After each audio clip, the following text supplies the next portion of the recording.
Good afternoon, Your Honors. Same appearance for the prosecution. We are ready, Your Honor. Appearances for the respondent. Good afternoon, Your Honor. Same appearance for the respondent accused. Thank you, Your Honor. Noted. Senator Judge Padilla, sir, what is your pleasure? Maraming salamat po sa ating tagapamahalang hukom at sa ating pong ginoong Pangulo. Nais ko lamang pong basahin ng napakaigsing manifestasyon po. The gentleman may proceed with his manifestation. Maraming salamat po. A'udhu billahi minasyaitanir rajim. Bismillahirrahmanirrahim.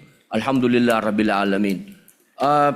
Aming mga kasama, ako po'y humihingi ng paumanhin sapagkat dito pong nakaraang linggo, lumabas po sa mga balita na may aligasyon na ako daw po ay hindi sumusunod sa batas.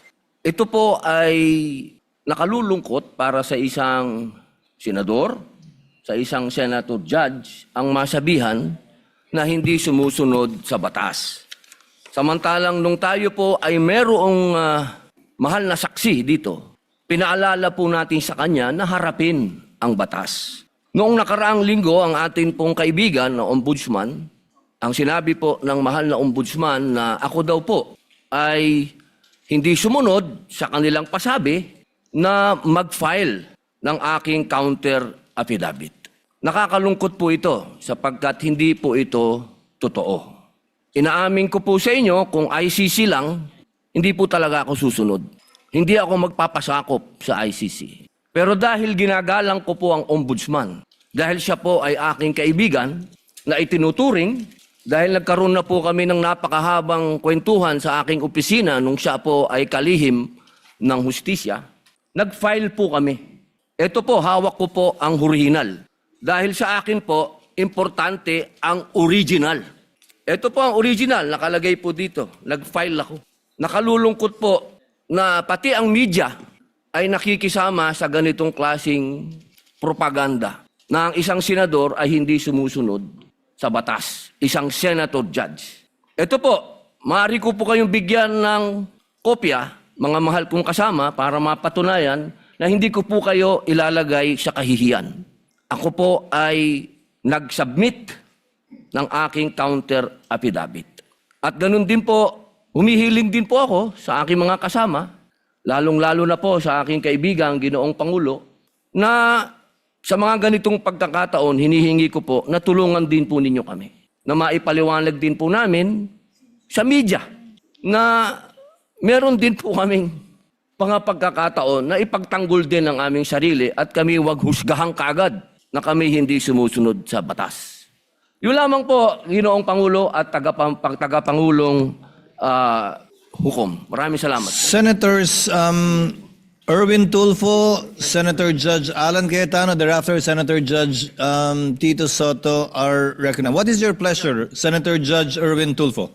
This impeachment court was established to try the Vice President of the Republic.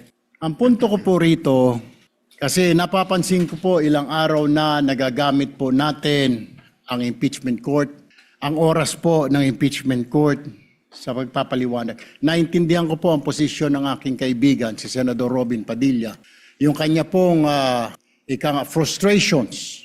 Pero gusto ko lang po sana ipaalala sa ating presiding officer, sa ating pong Senate President, at matanong, ano po ba ang ating ginagamit na rules ngayon? Pwede po ba yung mga problema po labas sa impeachment court na ito o labas sa kaso ng Vice President ay dadalhin natin dito? Di po ba ang korte na ito na itatag para po sana kay Vice President at kay Vice President lamang? Mga ebidensya, mga testimonya, mga pahayag patungkol lamang po sana sa impeachment ng Vice President. Kasi dito pong mga nagdaang araw, Mr. Presiding Officer, Senate President, mga kasama, napansin ko po na nagagamit ang oras po ng impeachment court sa pagtatanggol po ng mga nakaraang araw ng sarili ng ilan sa mga kasamahan natin sa mga akusasyon. This is not the right forum and the right venue and not the right time to explain your situation. Kung gusto po ninyong mag-eksplika ng inyong mga saloobin, problema, maaari naman po ninyong gawin yan sa labas po ng oras ng impeachment court. Maaari pong sa press conference, nandyan naman po ang Senate media. Anytime po, nandoon sila sa Senate briefing room, press briefing room. Maaari din po sa Facebook o sa YouTube magpaliwanag. Huwag po nating gamitin ang oras ng impeachment court sa pagpapaliwanag o sa pagtatanggol ng ating mga sarili simula pa po noong nakaraang linggo. Because the time we waste here to defend ourselves, defend what we believe or what have you, is an injustice to the Vice President. Yung oras po na ito dapat ilaan natin sa pakikinig sa depensa ng Vice Presidente, sa mga akusasyon laban sa Vice Presidente, hindi po pagdidepensa sa mga sarili natin kung tayo inaakusahan ng kung anong mga ahensya, kung tayo po ay may mga kaso, may mga investigasyon. This is not the right forum, Mr. Presiding Officer, Mr. President, Senate President. This is not the right place. This court was established, was created, the impeachment court, for the Vice President and Vice President only. This should be her time. This should be her forum, not our forum here na ilabas natin ang saloobin natin, mga sagot natin sa mga akusasyon, mga kaso laban sa atin. And this is not also the time, Mr. President, Mr. Presiding Officer, na hanapin yung mga kasama nating nawawala, nakakulong, dapat po doon sa Senado natin, sa sesyon natin, and not here in this court, Mr. Presiding Officer, Mr. Senate President. Kaya pakiusap ko lamang po sana sa ating mahal na Presiding Officer and Senate President, let us follow the rules. May rules ho tayo. Kung hindi naman ho patungkol sa Vice President na sasabihin natin, hindi naman po patungkol sa depensa o prosekusyon ng Vice Presidente natin, then wag na ho natin payagan na magsalita pa po dito because nasasayang. Because every minute, every hour that we waste away from the defense or from the prosecution of the case of the Vice President, it is injustice. It is called injustice to the Vice President, to her family, yung anguish, yung kanyang sama ng loob, yung oras na nakabinbin ang kaso na ito. Let us do this impeachment trial as quickly as possible. If we have to clear the Vice President, then let's clear her.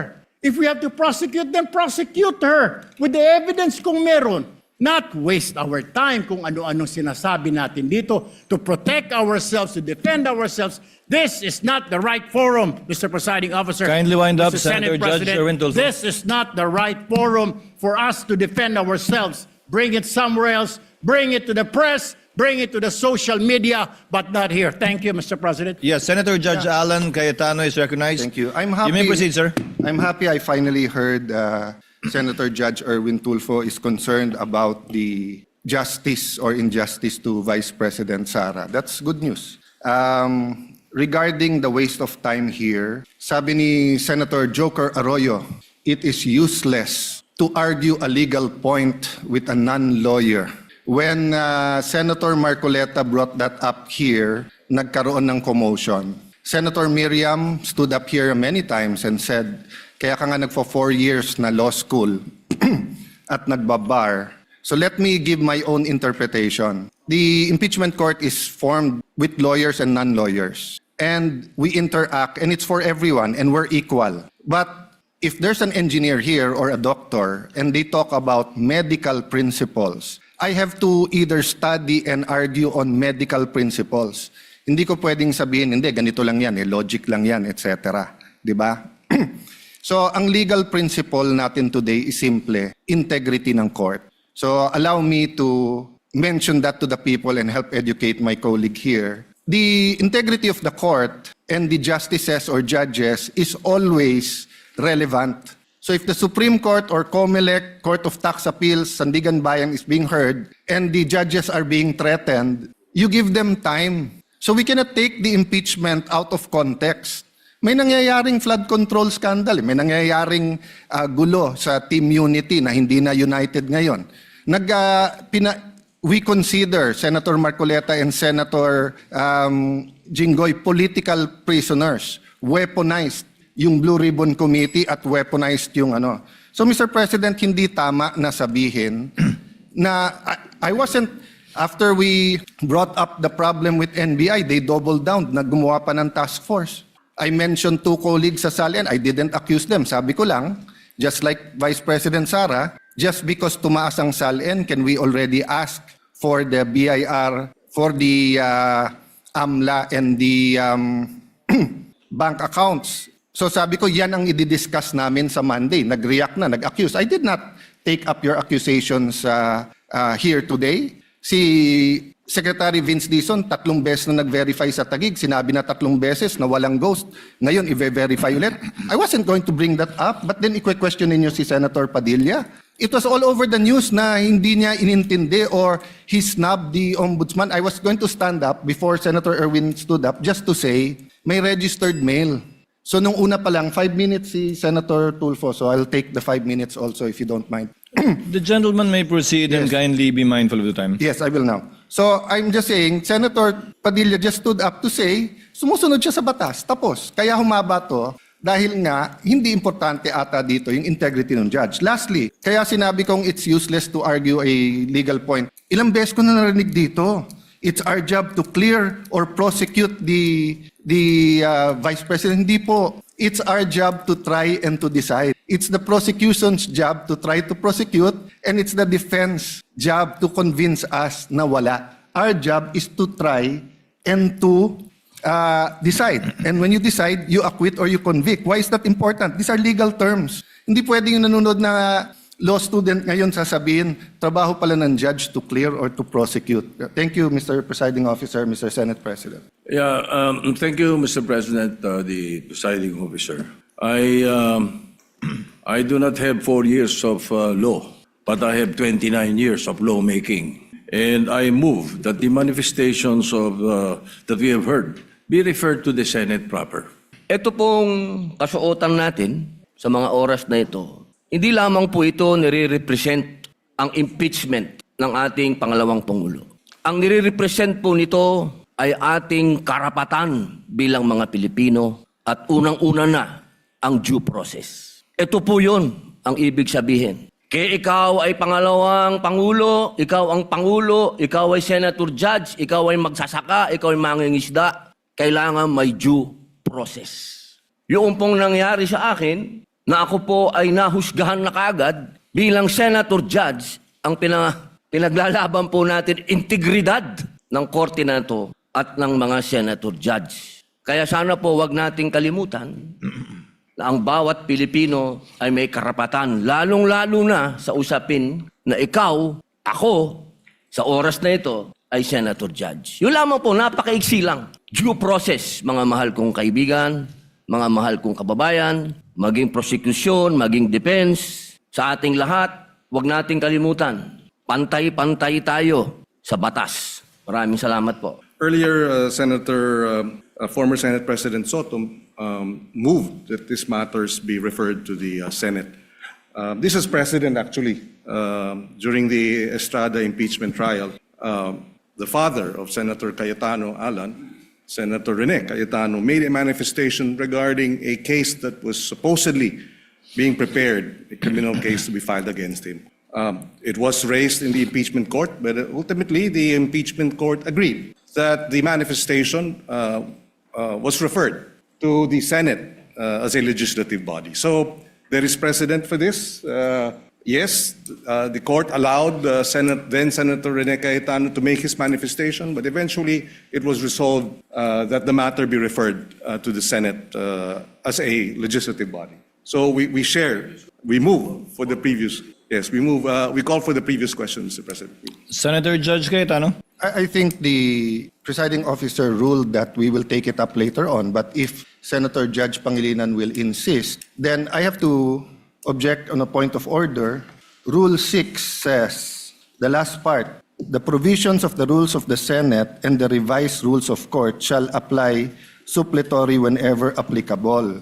And in the rules of the Senate, whenever the senator feels threatened or anything happens, whether pinatayan ng aircon, whether may nakatutok na barel or sinaran ng pinto, he can rise on a point of personal and collective privilege. We didn't do that para umikli. Now, if we're going to argue today rather than ask them about due process with a simple manifestation from Senator Padilla na hindi totoong binabastos o binabaliwala ang ombudsman, registered mail lang kaya hindi pa nadagdag. So, hindi kami ang nagwe-waste ng time. We can have a caucus, we can talk about it. You want to debate that now? With the permission of Senator Judge Pangilinan, to abbreviate the proceedings, I was alluded to, Mr. President. May I just very quickly, Mr. President, Rule 6 on... you may proceed, sir. Thank you, Mr. President. Rule 6 of our impeachment rules, Mr. President, which was quoted by Senator Cayetano as being suppletory. Mr. President, that refers to evidence, rulings on evidence in the impeachment trial. It does not refer to privileged speeches. Therefore, the suppletory nature of the rules of court, as well as the Senate rules, refer to matters pertaining to evidence and no other, Mr. President. But in the spirit of liberality, we will allow that. That's precisely why we did not object when he spoke last week. But let us not abuse the liberality of this court, Mr. President. What is the pleasure of Senator Judge I will just Cayetano? manifest, I correct myself, it was stamped, not registered mail. And since I agree with the ruling, I will not anymore argue the Thank you, other sir. rule that correlates with Rule 6. Thank you. Thank you, sir. Noted that it was stamped. Very quickly, Mr. Presiding Officer, can we start now? I was about to, sir. Thank you, sir. We wasted 26 minutes for nothing. Thank you po. Thank you, Mr. President. Thank you, Mr. Presiding Officer. As much as I am more than willing to give way to our dear colleagues.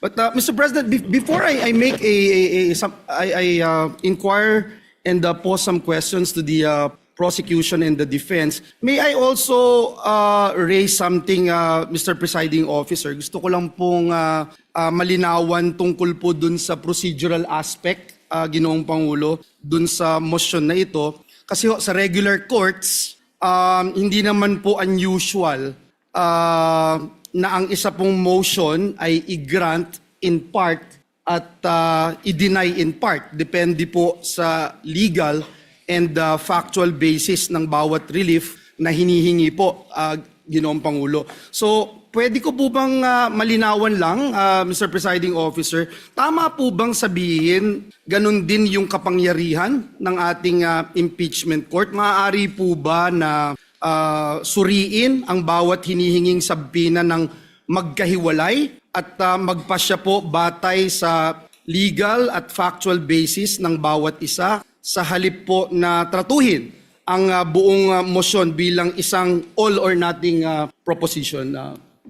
Tatratuhin ng hukumang ito bilang nag-iisang motion ang tag-isang motion na inihain ng prosecution. They only filed 2 motions, Senator Judge Villanueva, and the court will act on these 2 motions separately, regardless of the number of issues or sub-issues underneath each motion. The reason is simple, because the court should be a passive body. By amending the motion into several parts and voting on it separately, we are essentially acting as if we were one of the parties. In voting for or against the grant of the motion, we should take into consideration all of the factors that may be raised for or against it. And it may be cited by the Senator Judge in explaining his vote or voting for or against it. Pangalawa po, bilang mga hukom, hindi tayo pwedeng masyadong aktibong makilahok sa paraan ng mga motion which is essentially a relief being asked for by a party sa pamamagitan ng paghahati ng mga motion na yan para pagbotohan ng hiwa-hiwalay. And there is precedent insofar as this position taken by the presiding officer is concerned.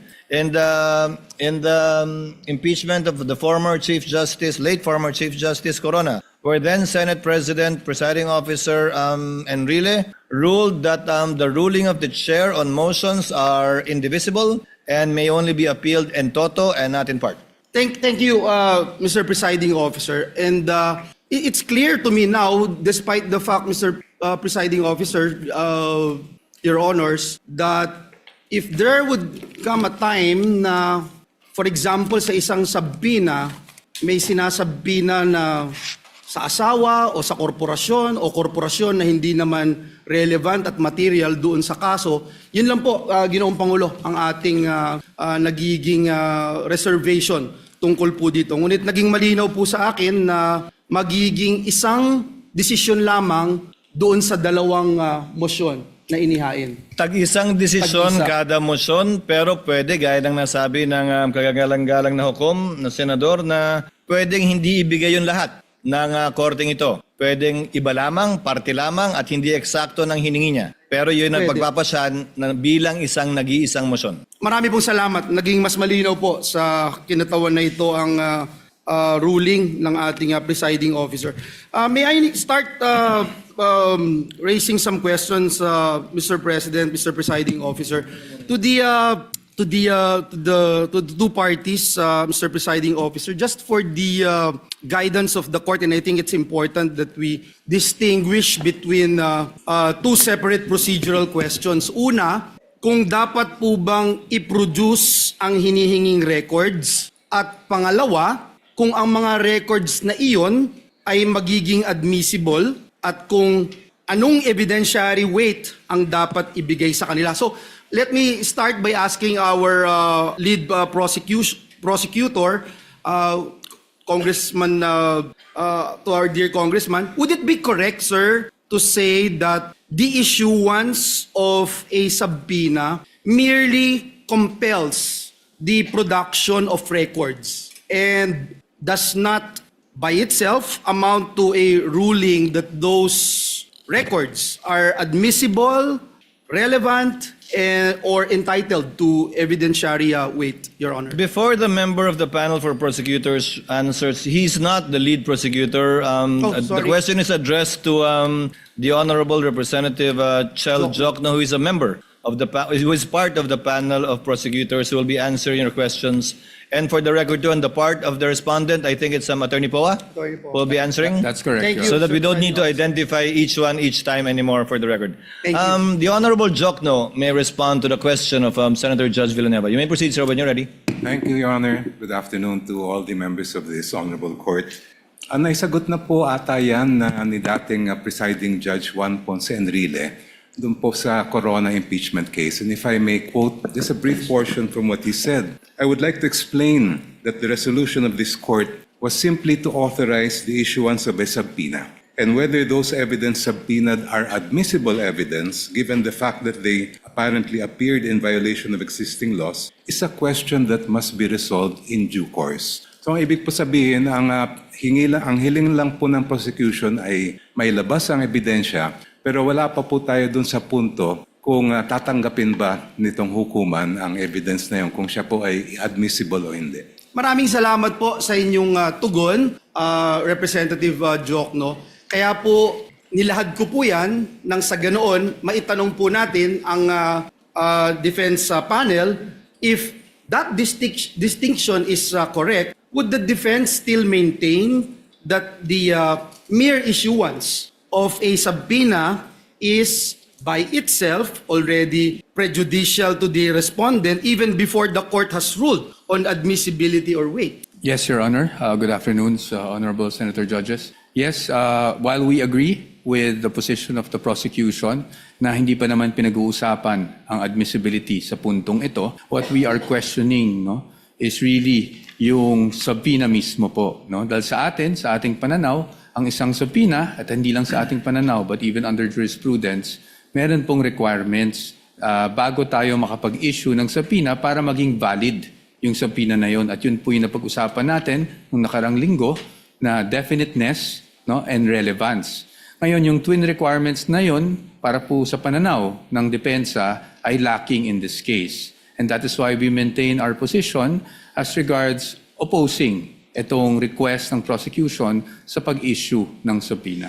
Well, at least malinaw po, ang pag-issue ng subpoena, not necessarily opening of records, una. Pangalawa, to be presented in court. At pangatlo, to be admitted as evidence by this court. Before I go dun sa requirements, let me ask the panel of prosecutors, si Representative Jokno, dun po sa pananaw ng depensa on alleged fishing expedition, just for the guidance of Senator Judges, this representation would like to clarify one procedural matter. We understand that the concern raised by the defense that the subpoena may be overly broad. And at the same time, we also recognize that the court has a duty naman to determine whether the records being sought are sufficiently relevant and material to the issues before us. So, Representative Joke, no, maaari po ba ninyong ipaliwanag kung paano ninyo tiniyak na ang hinihinging mga records ay hindi po simpleng paghahanap lamang ng posibleng ebidensya o tinatawag na fishing expedition, kundi ito po ay mga partikular na dokumento na sa tingin po ninyo ay meron pong malinaw at direktang kaugnayan dito po sa mga articles of impeachment. Thank you, Your Honor. Ang hinihiling po namin sa mga subpoena ay kaugnay sa Article 2, which involves charges of unexplained wealth. Kung titingnan po natin yung mga jurisprudence pagdating sa unexplained wealth, klarong-klaro po na sinabi mismo ng Korte Suprema na kailangan makita yung buong larawan, hindi lamang po ng mga SALN na final ng isang lingkod bayan, kung hindi lahat ng kanyang kinita, both what we would call lawful and, if there is, illegitimate income. Ang SALN po kasi ay parang snapshot lang po yan, year-end, kung ano yung mga assets, liabilities, and net worth ng isang government official. Ang ITR din po ay parang short video lang po yan ng mga transaksyon ng isang taxpayer sa kabuuan ng taon na yon. Makikita lang po natin yung buong larawan pag nailabas natin ang mga bank records. Kasi doon po yung day-to-day na lumabas at pumasok sa isang account ay mabubuo po natin. And in fact, in the case of DOF Rips versus Merencilia, ito lang pong portion ang babasahin ko. Sabing ganun ng Supreme Court, the failure of the complainant to take into consideration respondent Rafael's net worth from the time he entered government service and the failure to take into consideration all of his possible sources of income in relation to his real and personal properties do not support the conclusion that he has unexplained wealth, considering that his true net worth was not determined. Ito po ay, sabi ng Supreme Court, Ombudsman, hindi nyo nagawa yung inyong trabaho. Kaya ayaw po namin tumulad sa nangyari kay Ombudsman dito sa kasong ito. We want to see the entire picture. Kaya po namin hinihingi yung BIR records, pati yung mga bank records, and even the Anti-Money Laundering Council records para makita po natin yung buong story as far as both the assets, liabilities, and net worth are concerned and the lawful and, if there is, unlawful income acquired by the respondent. Last question no, sa prosecution. No? Sir, binanggit po kanina nung defense panel yung requirements which should be relevant and specific and kinikilala po natin dito sa korte na yung subpoena is an important tool na available po dito sa impeachment court in the search for truth. Pero kinikilala din po natin na ang mga records na ating hinihingi ay may tinatawag na statutory protection under our laws. Now in this regard, Your Honor, bago po ninyo hiniling ang compulsory production ng mga confidential records na ito, may we know what led the prosecution to conclude that the issuance of subpoena is the least intrusive and most appropriate means of obtaining the information sought. In other words, Your Honor, paano po ninyo masasabi na itong subpoena is not only relevant but also necessary and proportionate under these circumstances? Ang subpoena po ang tanging paraan para makuha ng initong hukuman ang mga kinakailangan po natin na datos at impormasyon at dokumento. At hindi naman po siya intrusive dahil tulad na nabanggit ko po kanina, ay hindi pa naman ito question ng admissibility. Ang kailangan lang ay ma-produce sa korte yung mga dokumentong hinihingi The issue of admissibility will come later, and the defense will have sufficient opportunity to object and to oppose. Ngayon po, as far as the particular records that we are requesting are concerned, ito ay nakabatay nga sa nabanggit ko pong desisyon ng Supreme Court na pag tinitingnan natin ang issue ng unexplained wealth, hindi lang po pwedeng snapshot ang titingnan natin. Kailangan mula sa unang araw ng paglingkod ng isang lingkod bayan, yung kanyang final na salin, lahat ng mga kinita niya, ay makita natin. And that will be shown both by the bank records that we are requesting to be produced, as well as the BIR and tax records that we are requesting. Thank you. Thank you very much. Sa depensa po, binanggit niyo ho kanina yung relevance, and if I recall it right, last week, the good gentleman, Attorney Powa, made mention about the questions on confidentiality, sir, no? And this representation would like to better understand the legal basis of the defense position on confidentiality. We recognize that the law places a premium on protecting confidential information. At the same time, we are also dealing with a request made in the course of a constitutional proceeding before this impeachment court. At bilang mga senator judges, it's our constitutional duty to try and decide on impeachment cases.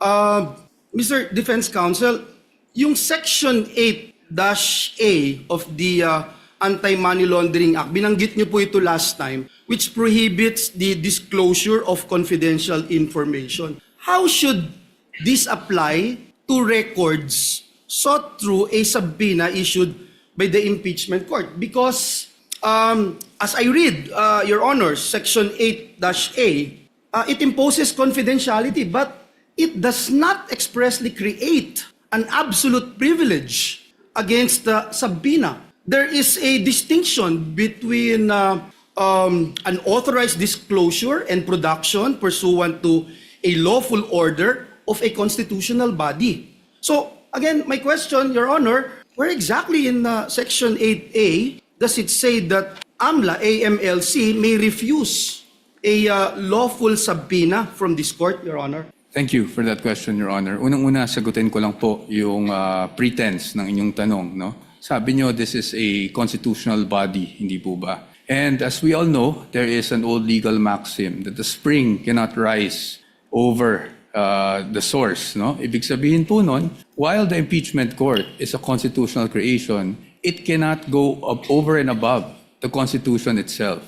And when we talk about the impeachment court under Article 11, we cannot read that in isolation. We have to also give due regard for all other provisions of the Constitution, specifically the Bill of Rights, kung saan due process, no, ay isang bagay na nakatatak po doon, at pinapakita doon, ano bang ibig sabihin ng due process? Due process is, kasama po sa kalakip ng due process, ay ang bawat na nasasakdal ay meron ding pribilehiyo na maging maprotect o maproteksyonan ng mga batas na isinagawa ng mismong Kongreso. So now let's go on to Section 8A. No? As you can see, Your Honor, that is at least for our position, it's an absolute prohibition. Unlike other laws where they created, for example, in the Bank Secrecy Law, meron nakasulat doon, aaminin natin, in cases of impeachment is an exception. Pagdating po dyan, wala po ni isang exception. It could have been easy, especially since this is a 2021 amendment. It could have been easy for Congress to have cited impeachment as an exception if it did actually wish to do so. But it did not, Your Honor. And it is our position that if we were to compel and issue a subpoena against these AMLAC records, we're actually compelling the officials to violate this very section of the law.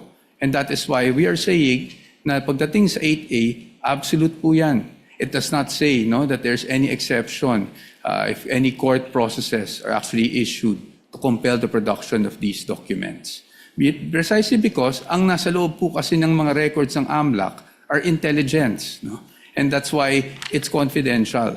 And once AMLAC determines that they find out that certain transactions are subject to money laundering or should be actually filed in court, the end result is the complaint itself and not the raw data.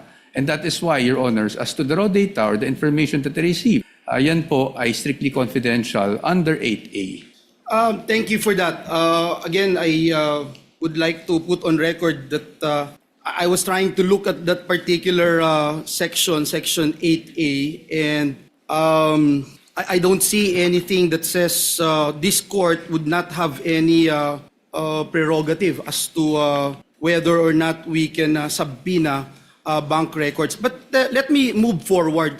Perhaps this could be my last question, Your Honor, Mr. Presiding Officer. The Constitution recognizes two equally important principles: confidentiality on one hand and the freedom of information, which promotes transparency and public accountability on the other. So, Attorney Powa, gusto ko lang pong malinawan for the benefit of this representation and our dear colleagues here, being senator judges, may legal distinction po ba between disclosure of information to the general public and the limited production of records solely to this impeachment court in the exercise of its constitutional function? Because we understand that the principle of freedom of information is rooted in transparency and public accountability,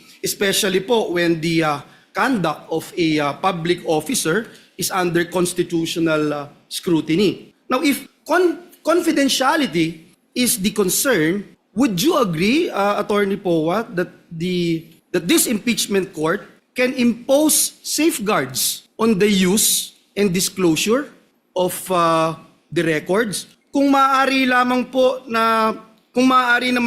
na magpatupad ang impeachment court ng sapat po na safeguards upang mapanatili ang confidentiality ng mga records, bakit po dapat maging hadlang ang confidentiality sa isang impeachment court upang suriin ang mga impormasyon na maaari nga pong may kinalaman sa mga isyung nararapat nitong resolbahin bilang isang impeachment court? Para sa atin po, kung ano man pong hakbang ang pwede o hindi pwedeng gawin ng isang impeachment court tulad ng nasa harap natin na ngayon, it must be confined to the limits imposed by the Constitution and the laws.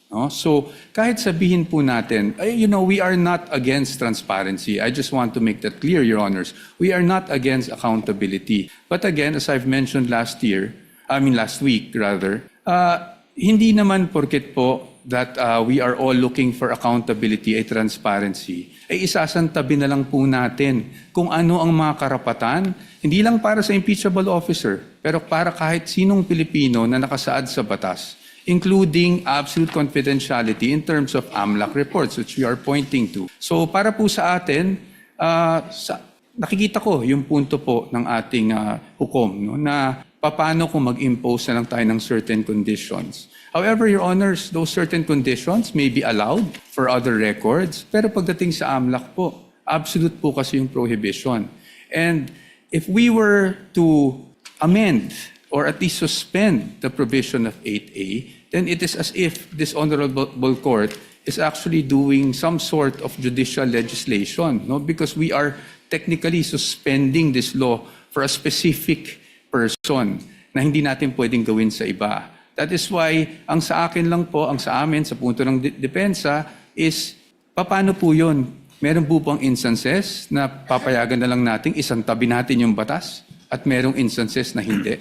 I think, Your Honors, we feel, the defense feels, Your Honors, that in the search for truth, transparency, accountability, we must still work within a framework, which means that we must work within the limits imposed by the Constitution, the laws, and the rules of the land. Yun lang po, Your Honor. Salamat po, Attorney. Mr. Presiding Officer, just a few seconds, just to put on record, ang Senado po ay nasa plenaryo na po yung proposed Bright Act natin na maraming sumuportang mga kasamahan natin. And ito kasama po dito yung amendments to AMLA to put in black and white the circumstances under which bank records, financial transactions may be lawfully accessed by competent authorities, subject always, of course, Mr. President, to appropriate safeguards and due process. So gusto ko lang pong banggitin that indeed confidentiality is an important legal protection, pero hindi din po ito dapat maging dahilan naman para manatiling mailap po ang pananagutan. Ang mabuting batas ay kayang pangalagaan ang privacy nang hindi po nasasakripisyo ang accountability. Our laws must be able to protect both, Mr. President, Mr. Presiding Officer. Maraming salamat po, Ginoong Pangulo. Maraming salamat po, our council. Thank you. You may proceed, ma'am, when you're ready. I'm ready to proceed, Mr. Presiding Officer. I'd like to start this discussion with a question that hopefully will allow our kababayans who are watching, listening, to understand this situation. Of course, I pose it also to the parties. If the government had in mind that there's a business, and of course, a particular businessman or businesswoman who is violating a lot of laws pertaining to the operation of their business, be it customs law, BIR, regulations, can they just proceed and pwede ba silang basta na lang mag-request ng dokumento o mag-file ng kaso na requiring the businessman and the corporation to produce those documents? Pwede ba?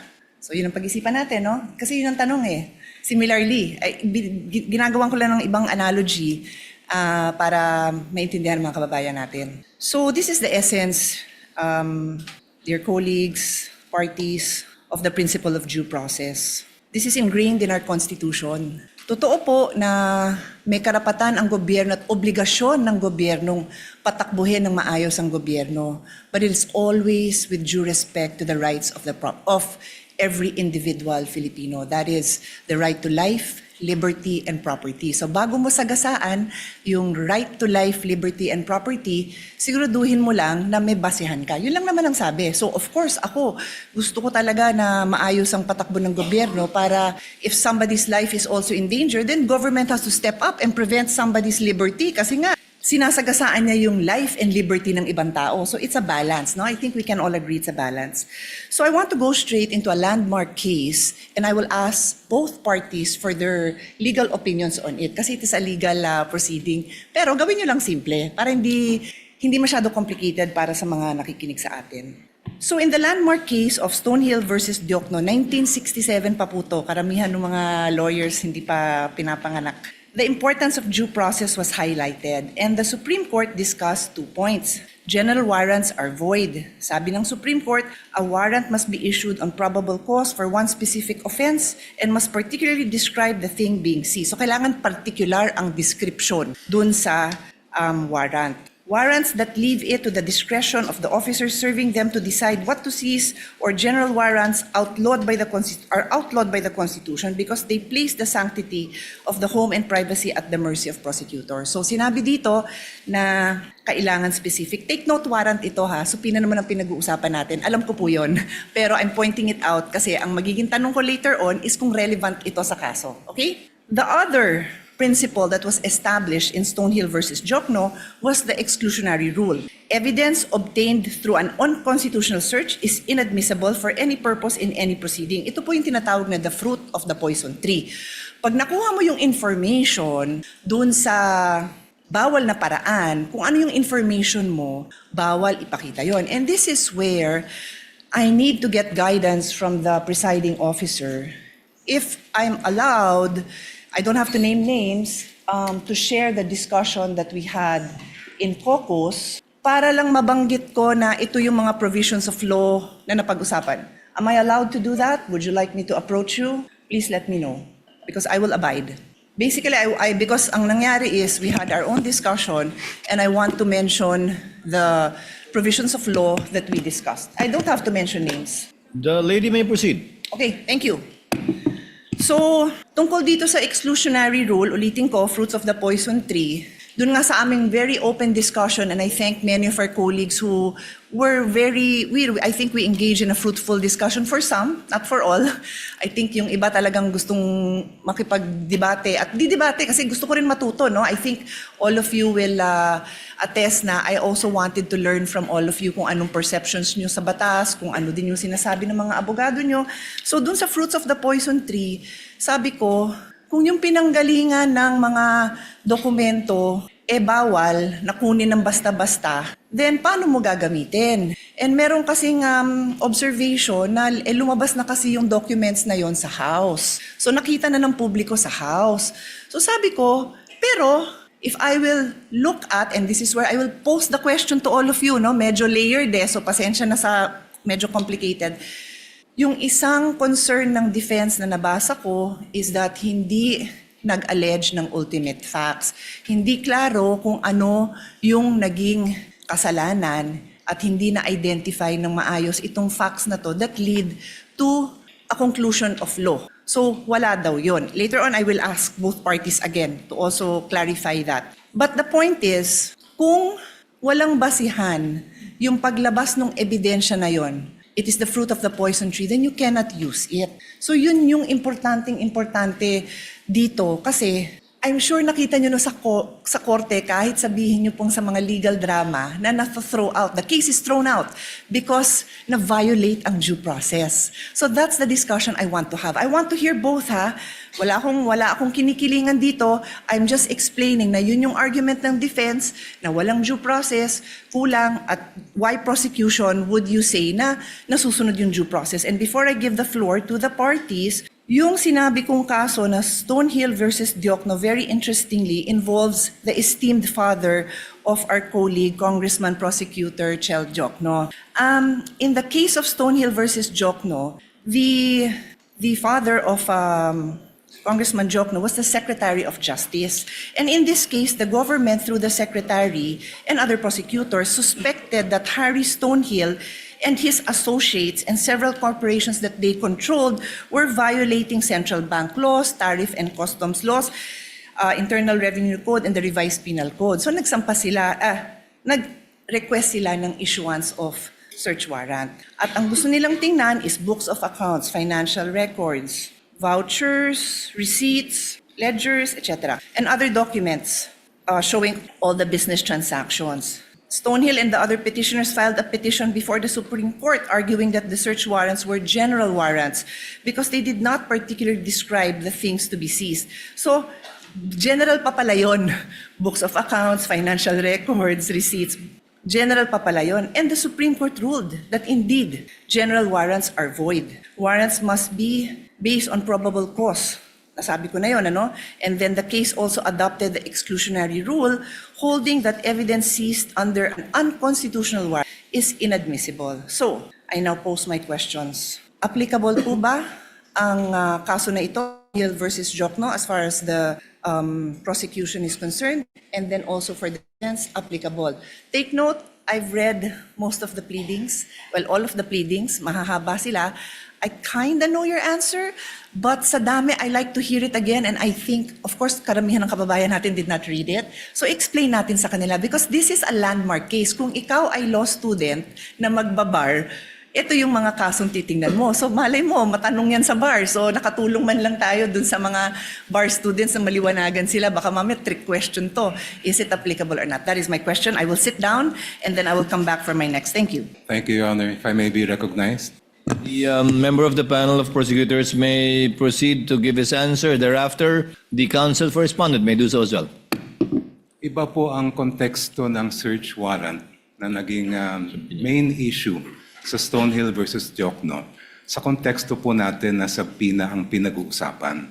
Ang search warrant po, ang governing law po dyan ay nasa Bill of Rights natin, Article 3, Section 3. At kaya siya nandun dahil very invasive po ang search warrant. Pag ang isang judge ay nag-issue ng search warrant, pwedeng pasukin yung opisina o yung bahay ng person involved, pwedeng halungkatin yung lahat ng mga gamit niya doon sa kanyang opisina o sa kanyang bahay. Kaya po naglagay ng maraming limitasyon ang ating konstitusyon dahil marami ng pang-aabuso, marami ng mga halimbawa ng pang-aabuso na nangyari kahit noon pa. Iba po ang pinag-uusapan natin ngayon. Ang pinag-uusapan natin ngayon ay subpoena. Hindi po ito license to enter an office or to search any place. Ito po ay mismong humihiling lang ng mga dokumentong nakasulat sa loob ng subpoena. Therefore, the contexts are very different. when we speak of a search warrant, I do agree there should be very specific limitations on how that warrant can be enforced. Pagdating naman po sa subpoena, meron din po yan, but that is not governed by the Constitution. It's governed by Rule 21 of the Rules of Civil Procedure, which basically provide that for a subpoena to be valid, it must be relevant and it must be definite. Ibig po sa relevance ay may kinalaman o may kaugnayan yan sa mga kailangan patunayan ng mga facts. At pagdating naman sa definiteness ay klaro kung anong mga iba't ibang dokumento ang hinihingi. In our case, we respectfully submit, Your Honors, that we have met both the standards of relevance and materiality. The BIR records, the bank records, and the records of the Anti-Money Laundering Council are relevant to the facts in issue pertaining to the charges of unexplained wealth. Hindi po natin malalaman kung talagang merong unexplained wealth ang Vice President kung hindi natin mabubuksan yung kanyang mga bank records, kung hindi rin natin makikita at mailalatag ang anti-money laundering at PIR records po nila. And insofar as definiteness is concerned, we have specified the particular documents that we are requesting, and we have included as well an explanation of why those are important. Kaya sa aming pananaw po ay we have satisfied the requirements for a subpoena do SESTECO. Mr. Presiding Officer, before we recognize the defense, just a quick follow-up question. Bigyan ko ng time na bulungan muna siya ng kasama. I'm sorry. Okay na kayo? No, it's okay. Senator Judge Pia, would you like the counsel for respondent to answer? Not yet, Mr. Not yet. My Okay. request was if Okay. I'll just ask a follow-up question. You may proceed, Thank ma'am. you. Thank you for that. I appreciate His Honor's response. May I simply point out, and again, please give me your explanation. Tama ho yung pagkambanggit nyo na yung nature ng search warrant very invasionary, di ba? Because it requires that pasukin yung bahay, halugugin yung gamit. Pero hindi kaya invasive din yung paghalughog ng records? Is that not extremely parallel? I mean, is it not very similar in the sense that what is being questioned now are the very essence of somebody's savings, earnings? So, which we have to agree, I think there's no doubt that that is protected, but in fact, His Honor is saying that it would fall under the police power. So, imbis na papasukin mo sa bahay na nandun yung mga dokumento, you will do the same by asking these agencies, whether it is the BIR, the banks, or AMLA, to now reveal these documents. So that's my question. Is it in the prosecution's, is it the point of view of the prosecution na iba yun? Hindi ba invasive yun? Kayo gumamit ng word na invasionary, no, but I'll use invasive, I think. Yeah. Anyway, please answer, and then we'll give the floor to the defense, Mr. Presiding Officer. Counsel for the panel for prosecutors may Thank you, Your answer as he pleases. Yung pong search warrant, kung ano man ang makuhang ebidensya doon, ay direktang binibigay po yun sa court, and that is now considered as evidence by the court that issued the search warrant. Iba po ang subpoena, dahil pag naglabas ang isang hukuman ng subpoena, itong mga records ay hindi po siya considered yet as evidence. Yan po ay ipoproduce lang, dadalhin lang po sa korte, and now it is up to the parties, and I refer to both parties, to decide which of those documents may be relevant in terms of the evidence that they are need to present. Yung pong nakikita po natin sa subpoena, it is not in any way invasive because, as I mentioned earlier, as pointed out by Senator Enrile when he was the presiding officer in the Corona trial, we are simply having those documents produced. The admissibility of those documents will only be determined after, if offered by the parties. Kaya po sa aming mga pananaw ay malaking-malaki ang pagkaiba ng search warrant sa subpoena. Your Honor, may I be With the recognized? permission of the lady Senator Judge, counsel for respondent may now give his answer to her query. You may proceed, sir. Thank you, Your Honors. Your Honors, ang posisyon po ng depensa dito ay subpoena and a search warrant are very much similar in that both are compulsory processes. No? So, yes, hindi tayo papasok sa bahay ng isang tao o ng nasasakdal, but it will be intrusive because we will be opening up all the financial transactions for Sabi nga dito, almost 20 years of the respondent. Kaya po, katulad ng isang search warrant, the things that we are asking for through a subpoena must be particularly described. Kanina po, nabanggit po ng aking kagalang-galang na opposing counsel na particularly described na po yung kanilang naisulat. However, the defense does not agree with that proposition because if you look at it, tama naman po. Nakasulat po dito ng hinihingi nila ay account opening and maintenance records, KYC documents, information files, signature cards, all account and transaction records, ledgers, journals. Basically, Your Honors, this is everything. Ibig sabihin, ni-specify lang nila ang nilalaman ng lahat ng bank records ng respondent. So in our view, Your Honors, while they took pains to specify each and every document, the truth of the matter is they're asking for everything. Ngayon, pagdating sa subpoena, and even in the case they cited, yung Rocco versus Contreras, nakasulat po doon that for a subpoena to be validly issued, when we talk about particularly describing yung kung ano yung hinihingi, it has to be evidence that is both relevant and material. So ang tanong namin, saan ba dito yung relevant or material? Kasi lahat na po ng records hiningi eh. So, and this bolsters our theory, of course with all due respect to the opposing side, na kaya namin tinatawag o kaya namin natawag na fishing expedition ito. Kasi lahat na ng records hiningi, pero hindi naman matukoy which would actually be relevant, which would actually be evidentiary to the accusations they have made under the articles of impeachment. So, pero dito, hinihingi natin 20 years worth of records. And then, paano po yun? Hihimayin natin, maghahanap tayo ngayon kung may relevant o wala. Which brings me back to yung BIR records. Nakaseal po yung box. So, I would say, both parties, hindi natin alam kung anong nasa loob nun. Yet, we're hoping na somehow, pag nabuksan yung box na yon, meron po tayong makikitang ebidensya. And that's why, again, with all due respect, we called it a fishing expedition. Kasi hindi naman na-identify kung ano mismo doon yung pwedeng ebidensya laban sa sinasabing unexplained wealth umano ng Vice-Presidente. So, with the question, for us, yes, the Stonehill case, Stonehill versus Diokno, directly applies to the current proceedings. Kasi nga po doon, sinasabi talaga na dapat specified yung hinihingi, particularly described and relevant. But as of this point, they're asking, Your Honors, for all of these things. And again, while they specified each and every document, kung babasahin niyo po ng mabuti ito, they're actually asking for all bank records without, in fact, telling us which transaction is relevant to their accusation, which transaction will actually support their accusation. Yun po yung aming pananaw dito sa tanong ng ating kagalang-galang na hukom. Thank you po. If Your Honor, please may be allowed to respond.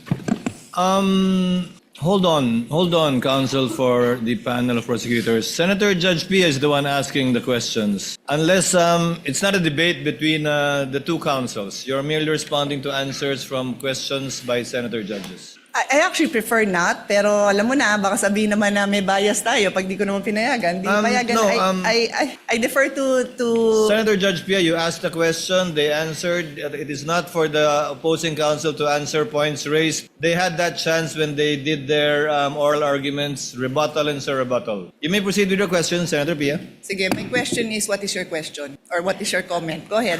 Right. But keep it brief. Keep it brief. Thank you so much, Your Honor. I just wanted to point out that this is the first time actually an impeachment court is faced with the challenge of determining whether the charges of unexplained wealth are valid or not. And yung previous Corona case, hindi po pinayagan ng impeachment court yung Article 2.4 ng Article 2. At kung ang magiging batayan po natin ay yung naging mga desisyon ng ating Korte Suprema, sinabi mismo ng Supreme Court in several cases na pag ang usapin ay unexplained wealth, kailangan makita yung kabuuan ng kinita ng isang lingkod bayan at yung mga dineclare niya sa SALN. Just to quote just a very short portion, sabi ng Supreme Court from the same case I cited earlier, the Ombudsman's failure to account for all lawful sources of income, including proceeds from business ventures and government benefits, further weakens the allegation that Rafael's wealth was unexplained. The incomplete assessment disregarded his accumulated assets over decades of public service, making it impossible to determine whether his property acquisitions exceed his legitimate financial capacity, end quote. Hindi lang naman po dito sa harapan nitong hukom na ginagawa yung pagtingin sa kabuuan ng isang lingkod bayan. The Supreme Court has done it in this case where they looked at decades of the financial records of the person charged with unexplained wealth. And it has also happened in the cases of Rabusa and Ligot, which were decided recently by the Honorable Court. Thank you. Your Honor, may I at least be given just 1 minute to respond to that, Your Honors? But of course, I will submit to the Senator pleasure Judge of Of course, Your I Honor. yield. guess Of course, give I you yield. the same opportunity, I'm assuming. Yes, Your Honors. Again, hindi ko po tinutuligsa o ino-oppose yung mga na-mention na case ng aking distinguished opposing counsel. However, those cases do not involve impeachment. And why is that relevant? Because in impeachment, as we have said, merong allegation ng unexplained wealth pero wala naman pong nakasuporta ng mga documents para makita natin ano ba yung basis na naging aligasyon. Pangalawa po, again in impeachment, according to the case of Duterte versus House of Representatives, meron po tayong tinitingnan kung ano ba talaga ang impeachable offense. At yun po ay again, offenses or acts or omissions committed while the public officer is occupying the impeachable office and in relation to such office. That enough, Your Honors, is very clear under the decision. That is all, Your Honors. Thank you, Counsel for Respondent. Senator Judge Pia, may proceed. Mr. President, Mr. Presiding Officer, I'll go to my next point, but I will kind of overlap with this point as well, so bear with me. My next point, Mr. Presiding Officer and parties, is still on due process. This is the requirement that every pleading must allege ultimate facts and must not contain conclusions of law. So again, I'll start with an example. If, for example, if there's a case filed, no, and sabi, si Juan robbed the house of Mario. So para maintindihan ng mga kababayan natin, Juan robbed the house of Mario, that is a conclusion of fact. Nangyari na daw yun. And if there's another allegation that says, therefore Juan is guilty of robbery, that is a conclusion of law. So again, I try my best not to be technical. It's in my, I would have wanted to be a teacher if not a lawyer, so I do like to be able to explain things well. So ang hinahanap dito is, bakit mo, gusto mong patunayan yung facts mo? Yun yung kailangan sa ultimate facts. Kailangan mo patunayan, bakit mo sinasabing Juan robbed the house of Mario. Di sasabi mo, ang ultimate fact dyan example is si Juan ay nakita dun sa vicinity ng bahay ni Mario. Tapos ito si Mario, narinig na nagsisigaw na ninanakawan kami, whatever. Tapos yun, meron siyang testimonya na ano yung nawala sa kanila. Tapos may nakakita na kamukha ni Juan yung nandun. Tapos namukhaan nila, na-describe nila na 5 feet 10, medyo mapayat, ganon. So yun yung mga ultimate facts na later on sa evidence, patutunayan. That's just very general, no? And then later on, para nga mapatunayan yung robbery, i-allege ngayon yung elements of the crime that constitute robbery. So, nung di pa ako abogado, di ko naman alam ang difference ng robbery and theft. Yung robbery kasi qualified yan eh. So pumasok siya sa bahay using violence. That's what makes it robbery. So kailangan i-allege yun. Sorry to be a bit technical. Alam kong yan ang phrase of the day. Let's not be technical. Phrase of the week, phrase of the month. But we have to be able to explain these things in a way that people understand without forgetting that these are rights of the defense and rights of the person who is being tried here, and kailangan maliwanag yung ating mga accusations. So, my question now goes to both the prosecution and the defense. I know that the defense in their answer questions the failure of the complaint or the articles to allege ultimate facts, and therefore I think they filed the case before the Supreme Court. I'll give you your time to answer because I don't really recall that I heard it mentioned in the oral argument. So again, with the permission of the presiding officer, papasadahan ko lang naman na nabanggit ko yun na nandyan yan sa nandun sa memorandum, pero hindi ko naalalang, I'm just speaking naman for myself kung ano yung mga sinabi ko dun sa aming meeting, na hindi ko naalalang nabanggit. Baka naman nasabi, hindi ko lang naalalang na-emphasize kasi nga limited yung time. But I do recall that it's in the complaint, it's in the answer, and then it's also in the memorandum. So, pinupursue nyo pa ba ito? Kasi me as a judge, importante to kasi paano ba didepensa ng maayos kung hindi nga nag-allege ng ultimate facts that go into the case? And then, for the prosecution naman, may I ask you kung saan because bawal ho na tanungin ko for you to state your case. I cannot do that, no? But what I'm asking is if you can point out sa inyong articles kung saan doon yung allegations of ultimate facts. Kasi public document naman yan eh. Para lang maaral ko na asan dyan yung allegations nyo of ultimate facts. And this is where, before I pass on the floor to the parties to answer, I want to go into the principle of fishing expedition. Nagkataon na I came across the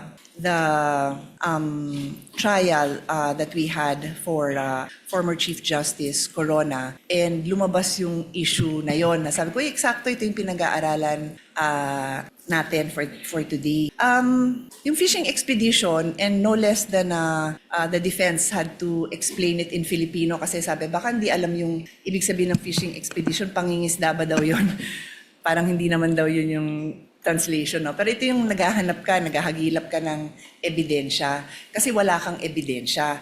So I'll go back to a case and sama nyo to sa response nyo. Doon po sa kasong Afluencia versus Metrobank in 2014, humingi dito ang petitioner ng motion for issuance of subpoena ducis tecum ad testificandum at sinabing padala daw ng documents relative to their loan to Metrobank as well as those covering extrajudicial foreclosure. Sabi ng Supreme Court, this is tantamount to building their whole case from the evidence of their opponent. Bawal daw yun. Hindi daw pwede na yung kaso mo, nakabase lang dun sa, sasabihin mo dun sa kabila, labas mo nga lahat ng meron ka dyan. No, your case has to be built. Yung evidence mo has to be there. So I will also ask both parties, is that jurisprudence relevant to this case for the prosecution and then also for the defense?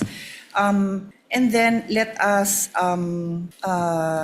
also include a discussion on why this is or is not a fishing expedition. Yun nga, napaka-importante po kasi ito dahil it is ingrained in a complaint na yung allegations mo ng ultimate facts, mapoprove mo ngayon yun with the evidence. Hindi pwede na wala kang ebidensya, hihingin mo lang ng hihingin by way of subpoena. Clear po yun sa batas. Kaya nga gusto kong ipaliwanag nyo sa akin, educate me why this applies, why this is not a fishing expedition, why the case I cited does not apply, because I assume that's the position of the prosecution. And then for the defense, ano naman po yung position nyo? Salamat.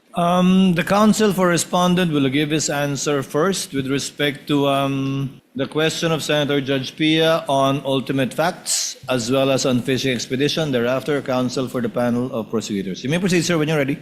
Thank you, Your Honor. Pagdating po doon sa sinasabi namin na lack of ultimate facts, no? Ito po yung nagsimula pa lang doon sa Committee on Justice when the impeachment complaints were filed. Because the allegation, and I'll stick just with this, I believe, Article 2.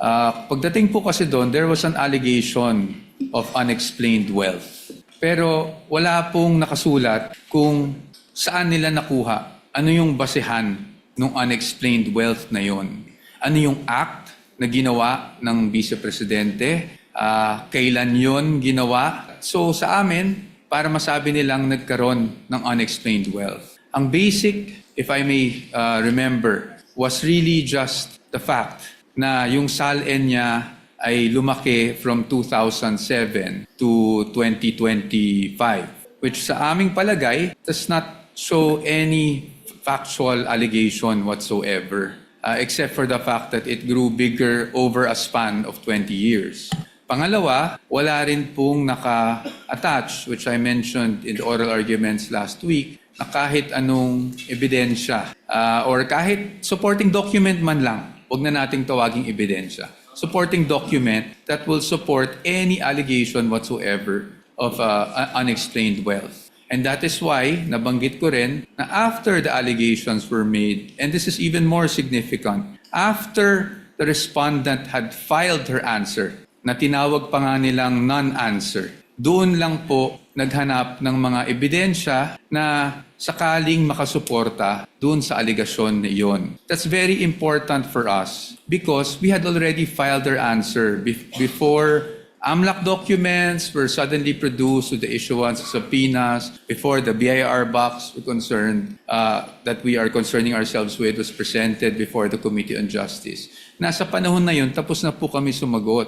In fact, when they were saying that it was a non-answer, to be very candid with everyone, we wanted to say because it was a non-complaint. Kasi walang ultimate facts na naka-allege for us to even answer. Now, before this honorable court, I do recall that in our answer, we also took pains to discuss the lack of ultimate facts and also what we feel were violations of due process before the Committee on Justice, or at least with the proceedings that were conducted before the Committee on Justice. And that is also why we have a pending motion for exclusion na ikinalakip namin dun sa answer precisely because we were objecting to the fact that these pieces of evidence were produced after we had already filed our answer. Now, on the fishing expedition, I think on the fishing expedition, Your Honors, our main point is this. Even if we read the twin requests for subpoenas, ulit-ulit po, nakasulat po doon, because this may show context, because this may show, prove something. At para sa atin, this only shows, and at least, again, on the part of the defense, this is somewhat already an admission na hindi pa nga nila alam kung ano mismo doon sa mga hinihingi nila ang pwedeng sumuporta sa mga aligasyon na unexplained wealth. And that's why, if you read the entire request, it uses the word may several times, and it even says in one paragraph, I think it's 3.24, but I might be mistaken, that at least with the request for, with their memorandum, rather, in their memorandum, nakasulat po doon that this does not assume wrongdoing, but they want those documents nonetheless to see if something there will actually help support their allegations. That is why we are calling it a fishing expedition. Dahil in Tagalog, para po maintindihan, sa aming pananaw, sa dami ng hinihing dokumento, para po itong nagtatapon po tayo sa dagat ng isang napakalaking lambat at umaasa tayo na kahit papano may mabingwit kahit isang pirasong ebidensya. Maraming salamat po. Counsel for the panel of prosecutors, the Honorable Jokno. Thank you, Your Honors. The question propounded to this representation first is, what are the ultimate facts alleged in the articles of impeachment? Yung po ay nakasaad sa page 7 of the articles. And if I may be allowed to just read them briefly. You may do so, Counsel. Thank you, Your Honor. Respondent Vice President Sara Z. Duterte committed culpable violation of the Constitution and betrayed the public trust when she, A, amassed unexplained wealth manifestly disproportionate to her lawful income and earnings during her incumbency as a public official. B, failed to fully and truthfully disclose all her and her spouse's assets, liabilities, and net worth in her statement of assets, liabilities, and net worth, including in her salents for the years 2022, 2023, and 2024.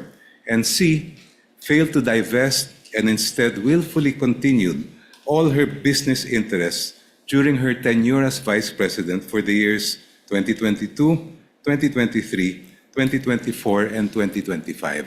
Please allow me to briefly explain why these are ultimate facts.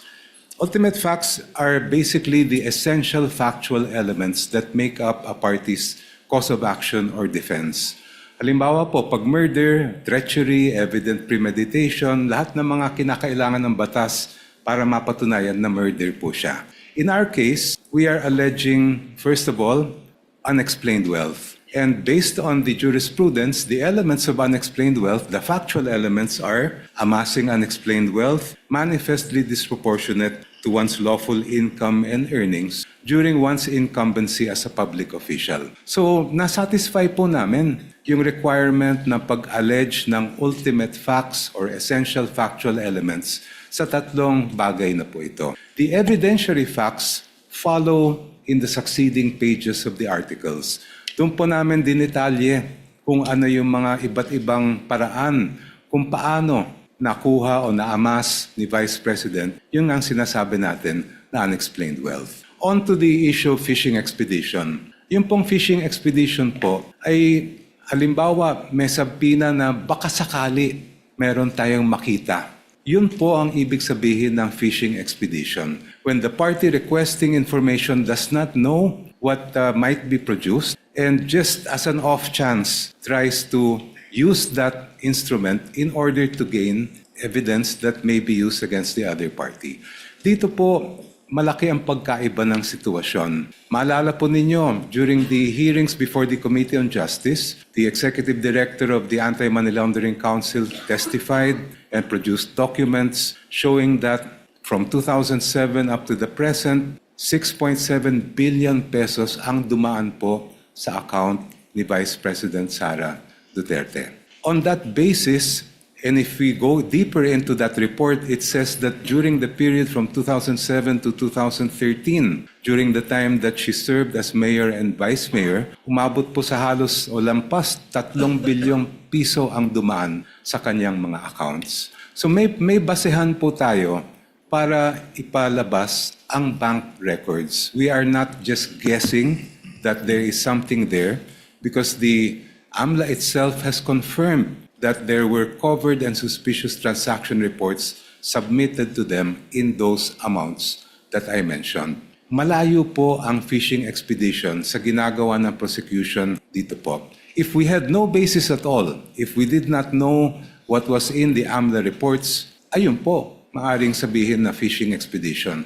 But in this particular case, we know because these are matters of record presented before the Committee on Justice. Second po, ang fishing expedition, maaring magamit yan sa ibang mga alegasyon tulad ng baka meron kang hindi na-declare sa iyong SALN. But when it comes to issues of unexplained wealth, it's very clear. The decisions of the court are very clear. To know whether a government official has amassed unexplained wealth, we must look at the entire incumbency of that official. Starting from day one, we look at their SALN, we look at all the income that he or she has earned, both lawful and not, and from there we make a determination whether there was unexplained wealth or not. For these reasons, Your Honors, the fishing expedition argument, in our view, is totally untenable. Senator Judge Pia, do you have further questions? It's actually just a follow-up to what the prosecution, how the prosecution responded. I think Senator Alan Peter will go into it, but since this is my line of questioning, I'll follow up lang on this point. No, His Honor, I earlier mentioned the fruit of the poison tree doctrine. And ulitin ko, pagka yung pinanggalingan ng information nyo, bawal, hindi nyo na pwedeng gamitin yon.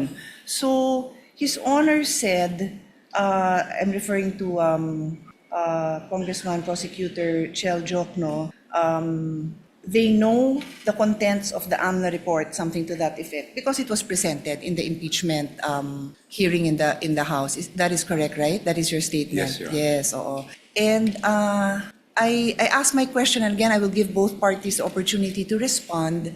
Ano yung basihan na i-reveal ng AMLC and their representatives sa inyo in the impeachment hearing in the House? Because ang nakasaad sa law, I don't even want to use my understanding of the law because it's what is read in the law. And I won't take up the time of this court na isa-isahin ko yun, pero nakasulat doon na confidential ito. So ano yung basis na mailabas yun doon sa impeachment court? Because, and since the presiding officer has given me the permission to share in general the discussion in our caucus last week, isa dun sa napag-usapan namin precisely was yung information na lumabas doon, kung yan ay walang basihan na ilabas, walang legal basis na ilabas yung information, hindi yan pwedeng idugtong dun sa mga allegations na meron kayo. So that's my question. And during our caucus, isa din sa lumabas na discussion, pero allowed ang AMLC and the specific officers to share that information. But the specific provision of the law, and please, both councils, please respond, please elaborate on how this supports or does not support your case. A specific provision dun sa batas, yung sharing of information na yun, sabi, kayo AMLC Council, mag-develop kayo ng rules kung paano kayo makakapag-properly share sa agencies. I believe, and again, you feel free to elaborate on this or correct me, that's referring to the bank institutions, the AMLC hierarchy, and the agencies they deal with, not in court. Because, ulitin ko, nakasulat doon, confidential. So, I will leave this here, that if it is confidential, it does not allow that this be divulged in the manner it was divulged. Then how do you use that? Because that is precisely the doctrine of the fruit of the poison tree. Please take your time to tell us why that information is not the fruit of the poison tree, and obviously for the side of the defense, they will tell us why they believe that it is the product of the fruit of the poison tree. Thank you, Mr. President. Your Honor, Section 8A of the Anti-Money Laundering Law is really intended to prohibit or prevent leaks by officials of the Anti-Money Laundering Council. But it was never intended to prevent subpoenas coming from courts, including the impeachment court. Almost every week, the Sandigan Bayan issues subpoenas for AMLA records. And despite what would appear to be a very categorical prohibition contained in that section, every time subpoenas are issued by the Sandigan Bayan, they are honored by the AMLA and no one is questioning them. Ganun din po itong impeachment court. The subpoena issued by this impeachment court is for the purpose of determining accountability based on the power that is expressly given by the Constitution. Ang amin pong paniwala is that confidentiality cannot trump accountability. Thank you. Counsel for respondent. May reply. Thank you, Your Honor. I cannot verify if indeed the Sandigan Bayan, as mentioned by opposing counsel, issues subpoenas against AMLA every week. So that I will not comment on because I cannot verify that. What is clear to us, Your Honors, as we have demonstrated last week, is that 8A is an absolute prohibition. And again, this was the latest amendment of the law back in 2021. And for us, Your Honors, that is why when this was presented, the House Committee on Justice, we had our objections to such matter. And in fact, Your Honors, it is the subject of our petition, the Supreme Court, and aside from that, a subject of our motion for exclusion before this Honorable Court. Ngayon po, sa atin, talagang yung tinutumbok natin is it is in fact within the fruit of the poisonous tree. In fact, I'm surprised, Your Honors, because, Your Honors, nabanggit na rin po ng aking distinguished opposing counsel na nakita na nila, may records na sila. In fact, if I'm not mistaken, it was also attached to the articles of impeachment. So kung meron na pala, bakit pa nila pinapasapina ngayon sa impeachment court? Is it because, I don't want to speculate, maybe I just won't go there. But ang sa akin lang po is, we have questioned this all throughout. No? Why? Because to us, unang-una, bawal siya. Pangalawa, hindi siya relevant. Bakit hindi siya relevant? Your Honors, transactions do not equate to wealth. Transactions do not equate to net worth. Especially if tinatali natin siya sa SALN. Because transactions happen over the course of the year, and in this case, years. Well, when you talk about SALN, we talk about net worth on a specific date in time, which is December 31 of every year. So sa atin po, ang aming pananaw dito ay hindi po relevant at hindi po, it will not directly show anything about wealth. Kasi, again, AMLAC transactions do not equate to net worth of a certain person. And that is why, Your Honors, we have opposed this. And we have opposed this since the time it was being presented at the House level. Thank you, Your Honors. Before I ask question, Mr. Presiding Officer, may I thank you, the Senate President Win Gatchalian, former Senate President Tito Soto, and the whole court, because in our caucus, you did three things. One, you allowed us to have the weekend to review all of the laws so that we can ask more intelligent questions. Two, you allowed to hear the discussions, mostly by Senator Pia, Senator Pangilinan, Senator Lacson, and former Senator Soto. And then number three, we discussed how a complex, or what word did you use a while ago, Mr. Presiding Officer, that it's two motions, but there There may be issues underneath. or issues sub-issues and underneath. sub-issues. So that after we ask questions and after you make a ruling, we'll, instead of asking for a division of the House just in case we do not agree, I'll make a manifestation, and then if others agree on how we can manifest or submit in writing in what parts of the ruling we agree or disagree for the record. May I proceed, Mr. Duly President? noted, Your Honor. You may proceed, sir. Good afternoon, Attorney Jokno and Attorney Poa. Afternoon. Yeah. So I really want to be enlightened. I have no illusion na magkakasundo yung dalawang side today because you have the eloquent Attorney Jokno on one side and the eloquent no joke on the other side. So sa pangalan pa lang baliktad na. But I think the discussions are very important, and I do appreciate your opening, Congressman Jokno. I appreciate your oral arguments because I've been pondering these questions. What if, hindi ko na sabihin this administration, let's say in future administrations, this exact thing happens, 5 years, 3 years, 10 years, iba ang SALN, iba yung income ng COA chairman or ng ombudsman. Ombudsman files cases, many, mukhang maraming congressman makakasuhan ngayon. So, very, very much relevant yung ating pinag-uusapan ngayon. So, just in the spirit of liberality, same kay Senator Pia, after one answers, if one wants to make a quick rebuttal, I'll ask you the question, but let's try to be concise. So, Counsel, may I ask, let's start with the case of Duterte versus House of Representatives. Thank you for reminding us about certain precedents and how I voted last time. But you would agree, di ba, that when you have legal proceedings, even in legislation, you follow what the latest law is. So, for example, if you're allowed to issue a general warrant before Stonehill versus Jokno, but after Stonehill versus Jokno, so if before Stonehill versus Jokno, walang doctrine of the fruit of the poisonous tree, then some policemen will still submit evidence that was illegally acquired. But after that, we have to follow. So you did make your point about obiter dictum. I'll go to that. But I just want to start out by saying the fact is there is a Duterte versus House of Representatives. So with your permission, let's start discussing that. So this case of Duterte versus House of Representatives came out after the impeachment of CJ Corona, correct? Yes, Your Honor.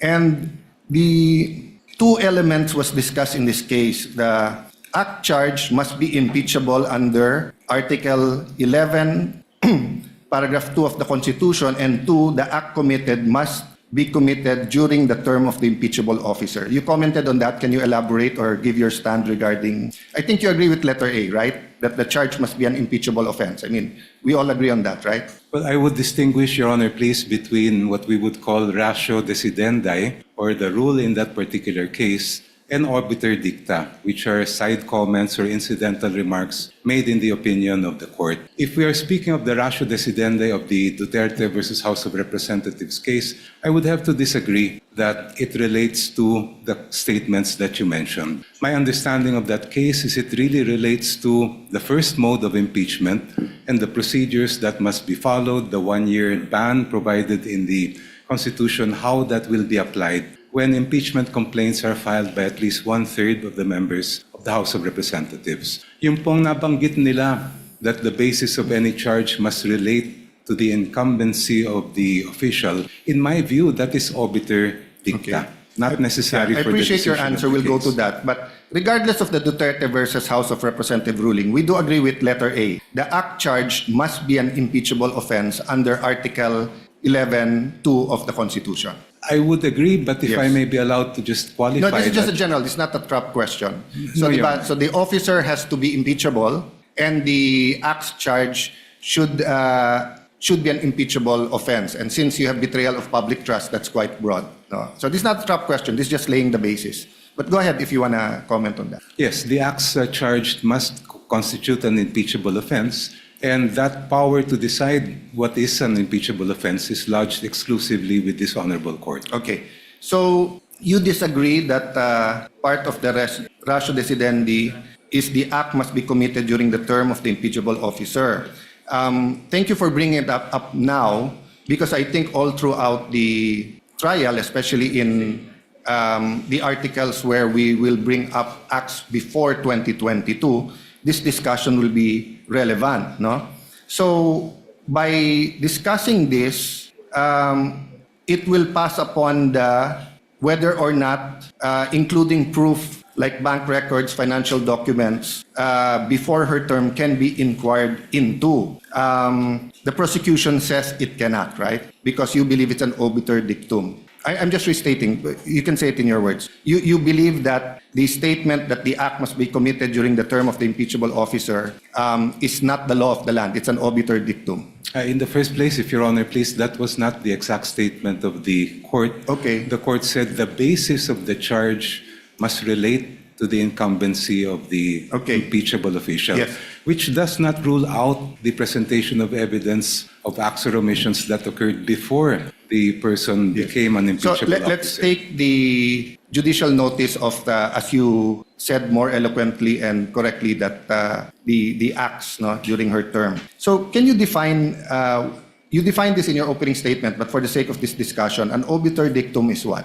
It's a side comment, Your Honor, that is not necessary for the resolution of that case. Yeah, and I agree with that, and it's a remark made or opinion expressed by a judge in a decision upon a cause, or it's a by the way, that is incidentally or collaterally and not directly upon the question before him, or upon a point not necessarily involved in the determination of the cause, or introduced by way of illustration, analogy, or argument, such are not binding precedents. No? Just for the public and for all of us, di ba? Yes, So Your ang sinasabi, yes, there can be a Supreme Court decision, but that part could be an obiter dictum, meaning hindi yan yung doktrina that will bind us in making decisions, whether it's issuing the subpoena or admissibility. But are you aware of the Villanueva versus Court of Appeals, GR 142947, March 19, 2002? I won't take it against both of you if you do not. There are thousands of cases. It talks about what is obiter dictum. Have you passed about on this, both counsels?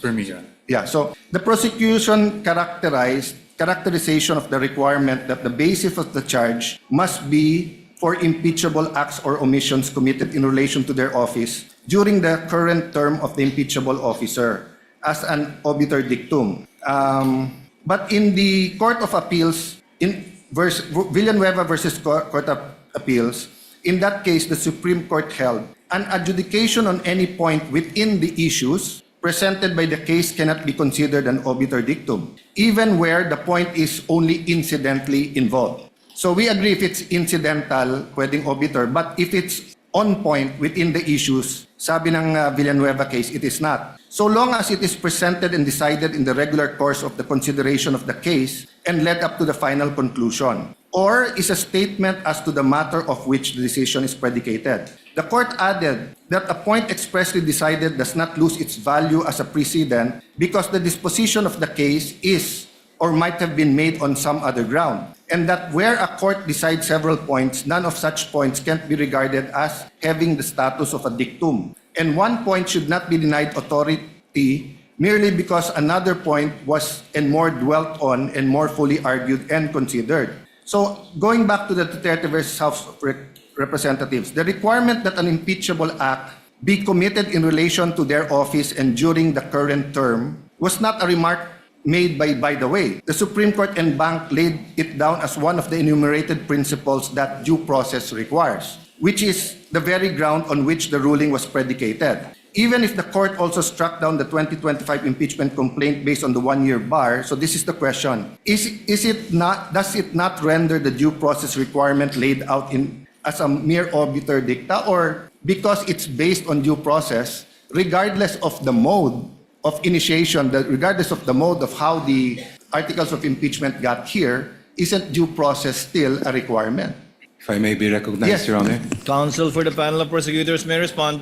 Precisely, Your Honor. If a matter is within the issues resolved by the court, then it may not be considered as obiter dicta. But if we look at the decision in the case of Duterte versus House of Representatives, ang mismong nangyari po doon ay may naunang 2 complaints that were endorsed at may sumunod na complaint filed by at least 1/3 of the members of the House. At yun yung tinutukan po ng ating Supreme Court. It was in that context that the Supreme Court made pronouncements about the 1-year bar and even about due process.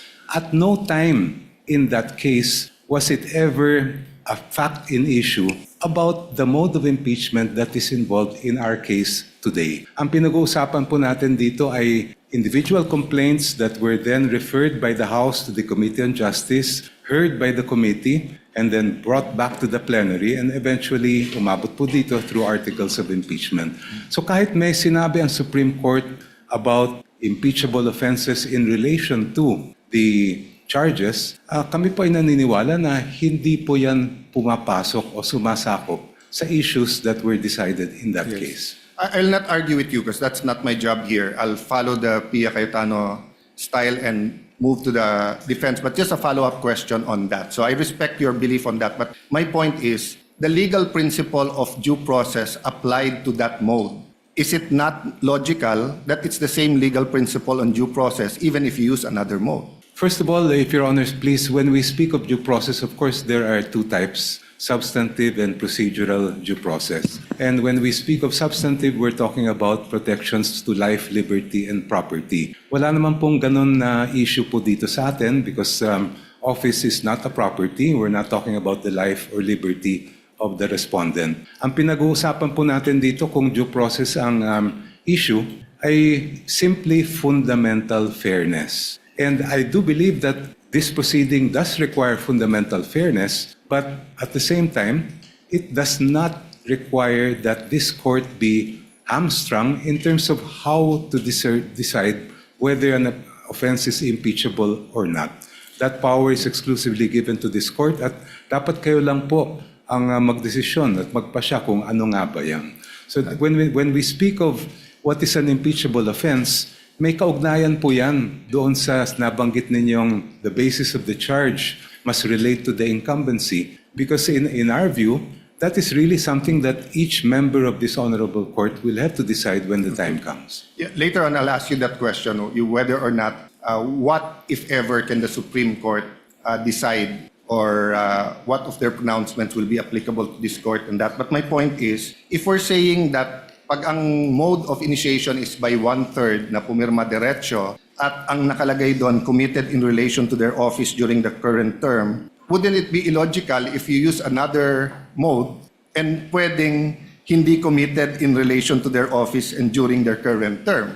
I don't think the Supreme Court would be illogical in saying this is the principle for due process in this mode but not in this other mode. Even if we assume, Your Honor, that that is not obiter, the statement that the basis of the charge must relate to the incumbency of the impeachable officer, we submit that that still applies and we have satisfied that test. Okay. As I mentioned in my opening statement, integrity cannot be divided. Hindi po pwedeng biyakin ang integridad. So on that point, so if a president, an ombudsman, a COA chair, who's let's say 60 years old but he started in government at 20 years old, he can be impeached by something he's done when he was 20 to 30, not only on what he's done when he was already an impeachable officer? If we are speaking about unexplained wealth, Your Honor, I have repeatedly cited the cases of the Supreme Court that provide that we must look from the reckoning of the first day of service of that public official.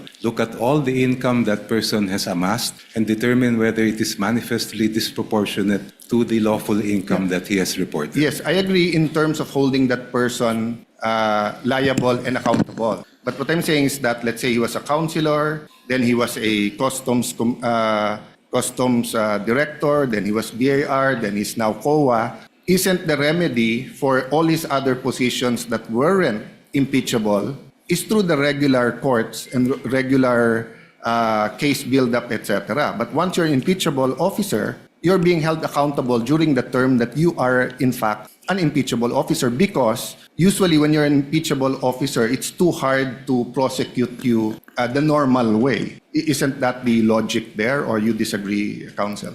I would have to respectfully disagree. Ang pinag-uusapan po natin kasi dito ay betrayal of public trust. And I think it's very clear that when we speak of betrayal of public trust, essentially we are looking at whether the public official is fit or unfit to continue in service. Kung siya po ay nakapag-amas ng unexplained wealth, nung siya ay vice mayor o mayor na umaabot sa bilyon-bilyones, I think that would have a very big impact on the court's decision whether that person should continue in office or whether they are fit to have that office. Okay, as I said, With I the won't permission argue. of Senator Judge Alan Cayetano, with your indulgence, sir, a request was conveyed to the presiding officer to declare a very brief break. This is not a break for all of us, but a very brief break of 5 minutes so that counsel may answer to the call of nature.